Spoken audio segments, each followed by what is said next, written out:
വഴിയില്ലെങ്കിൽ പുതുവഴിയൊരുക്കും, വാതിലടഞ്ഞാൽ പുതുവാതിൽ തുറക്കും. വഴിയില്ലെങ്കിൽ പുതുവഴിയൊരുക്കും, വാതിലടഞ്ഞാൽ പുതുവാതിൽ തുറക്കും. മഹത്വത്തിനേശു കൂടെയുള്ളതാ, ആശങ്ക എനിക്ക് ഏതുമില്ല. മഹത്വത്തിനേശു കൂടെയുള്ളതാ, ആശങ്ക എനിക്ക് ഏതുമില്ല. യേശു രാജാവ്, വീരനാം ദൈവം, നിത്യപിതാവ്, അത്ഭുത മന്ത്രി.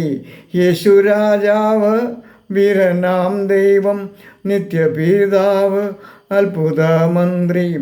കാണേണ്ടവർ കാണാതെ മാറി നടക്കും, കരുതേണ്ടവർ കരുതാതെ മാറി നിൽക്കും.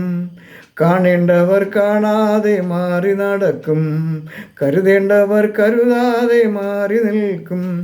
കരുതുവാനികത്തിൽ അന്വേഷിച്ചുണ്ട്, മറന്നിടാതവൻ എന്നെ കരുതിടുമേ.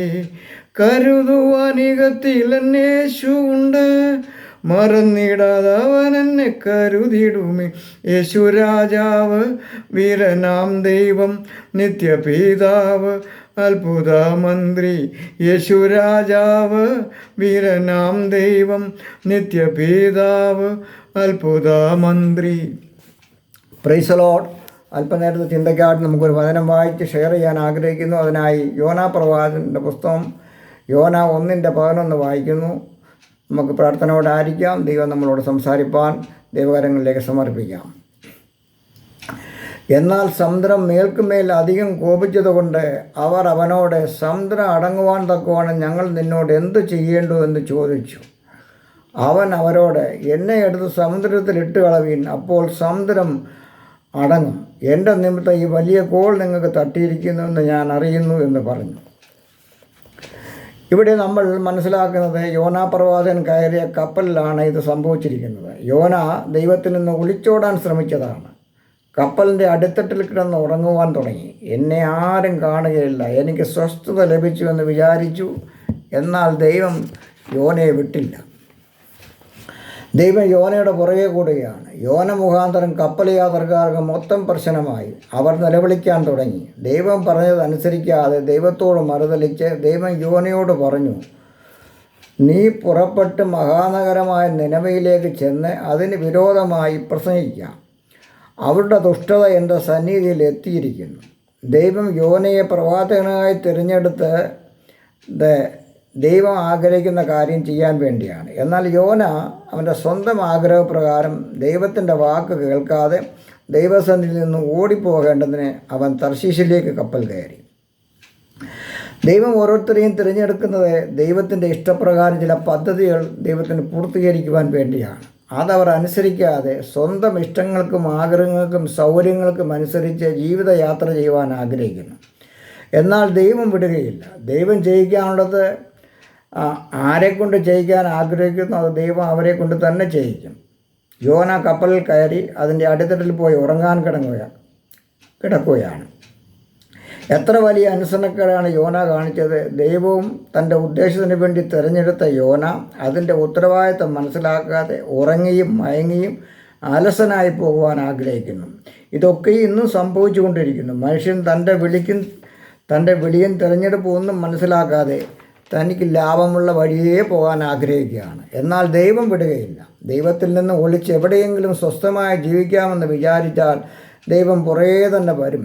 പിന്നെ ജീവിതത്തിൽ ചില കഷ്ടങ്ങളിൽ കൂടി നമ്മൾക്ക് നടക്കേണ്ടി വരും. ദൈവത്തെ അനുസരിക്കാത്ത യോന മറ്റുള്ളവർക്ക് ഒരു ഭാരമായി മാറി. യോന കയറിയ കപ്പൽ മുങ്ങുവാൻ തുടങ്ങിയാണ്. കപ്പൽ യാത്രക്കാർ താന്താൻ്റെ ദേവനോട് നിലവിളിച്ചു. കപ്പലിൻ്റെ ഭാരം കുറയ്ക്കേണ്ടതിന് അതിലെ ചരക്കെല്ലാം സമുദ്രത്തിലേക്ക് എറിഞ്ഞു കളഞ്ഞു. യോന ഒന്നും അറിയാതെ മട്ടിൽ കപ്പലിൻ്റെ അടിത്തട്ടിൽ ഇറങ്ങി കിടന്ന് നല്ലവണ്ണം ഉറങ്ങുകയാണ്. അവർ അവനോട് കോപിച്ചു. ഞങ്ങൾ നശിച്ചു പോകുന്നതിൽ നിനക്ക് വിചാരമില്ലയോ എന്ന് കപ്പൽ പ്രമാണി ചോദിക്കുകയാണ്. അവർ യോനയോട് ചോദിക്കുകയാണ്, ആരുടെ നിമിത്തം ഈ അനർത്ഥം നമ്മുടെ മേൽ വന്നു എന്ന് നീ പറഞ്ഞു തരണം. എന്നാൽ യോനയുടെ ദൈവമായ യഹോവയുടെ സന്നിധിയിൽ നിന്നും യോന ഓടിപ്പോകുന്നുവെന്ന് അവരറിഞ്ഞു. കപ്പലിൻ്റെ സ്ഥിതി വഷളായിക്കൊണ്ടിരുന്നതിനാൽ അവർ അവനോട് സമുദ്രം അടങ്ങുവാൻ തക്കവണ്ണം ഞങ്ങൾ നിന്നോട് എന്ത് ചെയ്യേണ്ടു എന്ന് ചോദിച്ചു. യോന അവരുടെ നിലപാട് മനസ്സിലാക്കിയ ശേഷം അവരോട് പറയുകയാണ്, എന്നെ എടുത്ത് സമുദ്രത്തിൽ ഇട്ട് കളവീൻ, അപ്പോൾ സമുദ്രം അടങ്ങുമെന്ന് പറഞ്ഞു. എൻ്റെ നിമിത്തം ഈ വലിയ കഷ്ടം നിങ്ങൾക്ക് വന്നിരിക്കുന്നുവെന്ന് ഞാൻ അറിയുന്നു. അപ്പോൾ യോന തൻ്റെ തെറ്റ് മനസ്സിലാക്കുന്നു. ഞാൻ ഒരാൾ ചെയ്ത തെറ്റ് നിമിത്തം മറ്റുള്ളവർക്ക് നാശം സംഭവിക്കുവാൻ പോകുന്നു. തൻ്റെ ദൈവത്തോട് കാണിച്ച അനുസരണക്കേട് കൊണ്ടാണ് ഇതൊക്കെ സംഭവിച്ചതെന്ന് അവൻ മനസ്സിലാക്കുന്നു. യോന ഒരു കാര്യം അവിടെ കൃത്യമായി മനസ്സിലാക്കുകയാണ്. ദൈവത്തെ ഒളിച്ച് എനിക്ക് എങ്ങും പോകുവാൻ പറ്റുകയില്ല. പോയാൽ ചെല്ലുന്നിടത്തൊക്കെയും നാശം സംഭവിക്കും. അവർക്ക് യോനയെ എടുത്ത് കടലിലേക്ക് എറിഞ്ഞു കളയേണ്ടി വന്നു. അവർ മനഃപൂർവ്വം ചെയ്തതല്ല, അങ്ങനെ ചെയ്യേണ്ടി വന്നു. ദൈവം അവരെ കൊണ്ട് അത് ചെയ്യിപ്പിച്ചു. ദൈവം വേർതിരിച്ചവൻ തോന്നിയ വഴിയിൽ പോയാൽ, സ്വന്തം സൗകര്യങ്ങൾ നോക്കി വഴിതിരിച്ചു വിട്ടാൽ, ചിലപ്പോൾ മറ്റുള്ളവരെ കൊണ്ട് അവർക്ക് ദോഷമായി പലതും ദൈവം ചെയ്യിക്കും. എന്നാൽ അവിടെ നടന്നത്, യോനയെ കടലിൽ എറിഞ്ഞപ്പോൾ കടൽ ശാന്തമായി. അവർ യോനയുടെ ദൈവമായ യഹോവയെ ഭയപ്പെട്ടു. യഹോവയ്ക്ക് യാഗവും നേർച്ചകളും കഴിക്കുവാൻ തുടങ്ങി. അന്യദൈവങ്ങളെ ആരാധിച്ചുകൊണ്ടിരുന്ന ഒരു കൂട്ടം ജനം ജീവനുള്ള ദൈവം ആരെന്ന് മനസ്സിലാക്കുന്നു. യോന അനുസരണക്കേട് കാണിച്ചെങ്കിലും അതിൽ കൂടിയും ദൈവത്തിൻ്റെ പ്രവൃത്തികൾ അവിടെ വെളിപ്പെടുത്തി. യോനയെ വിഴുങ്ങേണ്ടതിന് ഒരു മഹാമത്സ്യത്തെ ദൈവം കൽപ്പിച്ചാക്കുകയാണ്. അങ്ങനെ യോന 3 രാവും 3 പകലും മത്സ്യത്തിൻ്റെ വയറ്റിൽ കിടന്നു. മത്സ്യത്തിൻ്റെ വയറ്റിൽ കിടന്ന് യോന തീർന്നു പോകാമായിരുന്നു. 3 ദിവസം കൊണ്ട് അതിൻ്റെ വയറ്റിൽ കിടന്ന് ദഹിച്ച് തീർന്നു പോകാമായിരുന്നു. എന്നാൽ യോന മത്സ്യത്തിൻ്റെ വയറ്റിൽ കിടന്ന് ദഹിച്ചില്ല. അത് യോനയെ മത്സ്യത്തിന് ആഹാരമായി മാറ്റുവാൻ ദൈവം അനുവദിച്ചതുമില്ല.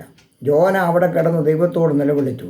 തൻ്റെ തെറ്റുകൾ ഏറ്റു പറഞ്ഞു, അയ്യം വിളിച്ചു. ജീവിതത്തിൽ അനുഭവിക്കാൻ കഴിയുന്നതിലധികം കഷ്ടത അനുഭവിച്ചു. ഞാൻ ചെയ്ത തെറ്റ് എന്തെന്ന് യോനയ്ക്ക് ദൈവം മനസ്സിലാക്കി കൊടുത്തു. യോനയ്ക്ക് അവിടെ ഒരു മാനസാന്തരം ഉണ്ടാവുകയാണ്. യഹോവ മത്സ്യത്തോട് കൽപ്പിച്ച് അത് യോനയെ കരയ്ക്ക് ശ്രദ്ധിച്ച് കളഞ്ഞു. ദൈവം തൻ്റെ ഭക്തനെ സൂക്ഷിക്കുന്ന വിധങ്ങൾ നമ്മൾ മനസ്സിലാക്കണം. യോന മത്സ്യത്തിൻ്റെ വയറ്റിൽ കിടന്നെല്ലാം കഴിഞ്ഞു പോകാമായിരുന്നു. നമ്മുടെ ദൈവം ക്ഷമിക്കുന്ന ദൈവമാണ്.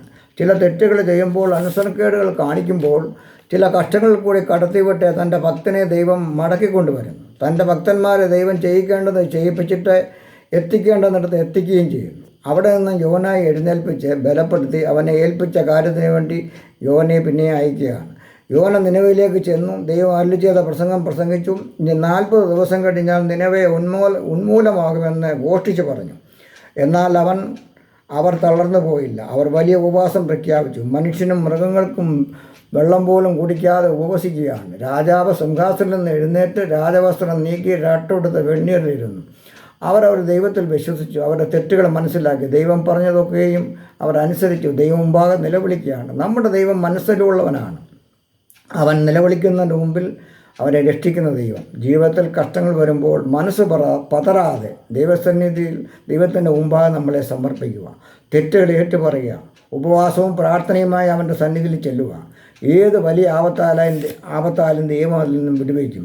നിനവെ ഉന്മൂലനാശം വരുമെന്ന് ദൈവം പറഞ്ഞു. പ്രിയമുള്ള എന്നെ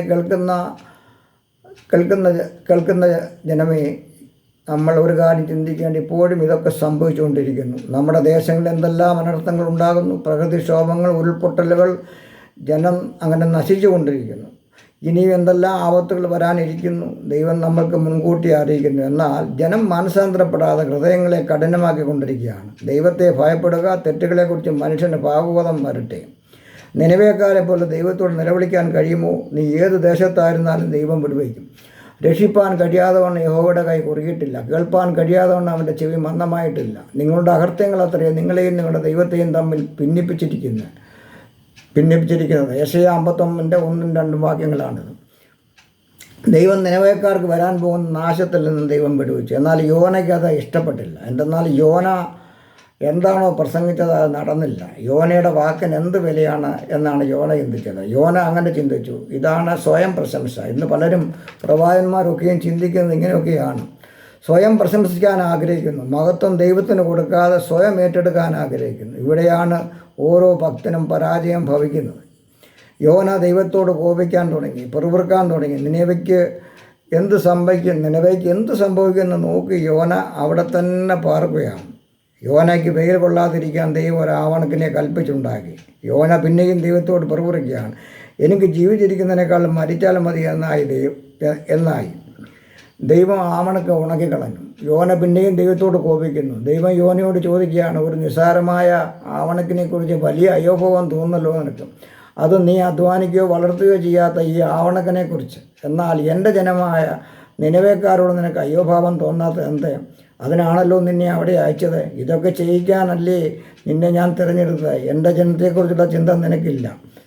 അതിലും വല്ലതും നിനക്ക് നിൻ്റെ ഇഷ്ടങ്ങൾ ചെയ്യാനാണ്. പിന്നെയും യോനയുടെ തെറ്റുകൾ ദൈവം അവിടെ മനസ്സിലാക്കി കൊടുത്തു. അവൻ്റെ വേലയ്ക്കായി പിന്നെയും ദൈവം ഒരുക്കുകയാണ്. പ്രിയമുള്ളവരെ, ദൈവം ആഗ്രഹിക്കുന്നത് ഒരു ജനത്തിൻ്റെ മുഴുവൻ വിടുതലാണ്. അതിനൊക്കെയാണ് ദൈവം തൻ്റെ ഭക്തന്മാരെ ഉപയോഗിക്കുന്നത്. ദൈവം തൻ്റെ ദാസന്മാരെ ഓരോ ഇടങ്ങളിലും ആക്കിയിരിക്കുന്നതും അനേകരെ വിടുതലിനും അനുഗ്രഹത്തിനും വേണ്ടിയാണ് എന്ന് മനസ്സിലാക്കുക. ഏത് ദേശത്തയച്ചാലും ദൈവത്തിൻ്റെ പ്രവൃത്തി നടക്കണം. നമ്മുടെ വഴിയല്ല ദൈവത്തിൻ്റെ വഴി, നമ്മുടെ ചിന്തയല്ല ദൈവത്തിൻ്റെ ചിന്തകൾ.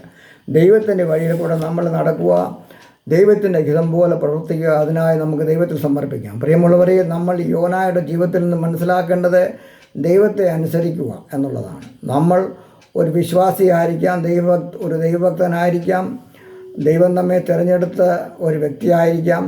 എന്നാൽ ദൈവം നമ്മെ ഒരു ദുരന്തത്തിലേക്കോ അത്യാഹിതത്തിലേക്കോ വലിച്ചെറിഞ്ഞെന്ന് വന്നേക്കാം. അവിടെ നിലവിളിച്ച് ദൈവത്തോട് അത്യാഹിതം വരുവാൻ കാത്തിരിക്കാതെ നമ്മൾ മാനസാന്തരപ്പെടുക, മാനസാന്തരത്തിലേക്ക് വരിക. നമ്മുടെ ദൈവം കരുണയുള്ളവനാണ്. നമ്മളെ ദൈവം വിടുവിക്കും. ഈ വചനങ്ങളാൽ നമ്മളെ ദൈവം അനുഗ്രഹിക്കട്ടെ എന്നുകൊണ്ട് പറഞ്ഞുകൊണ്ട് പ്രാർത്ഥിക്കുന്നു. ആമേൻ. Praise the Lord.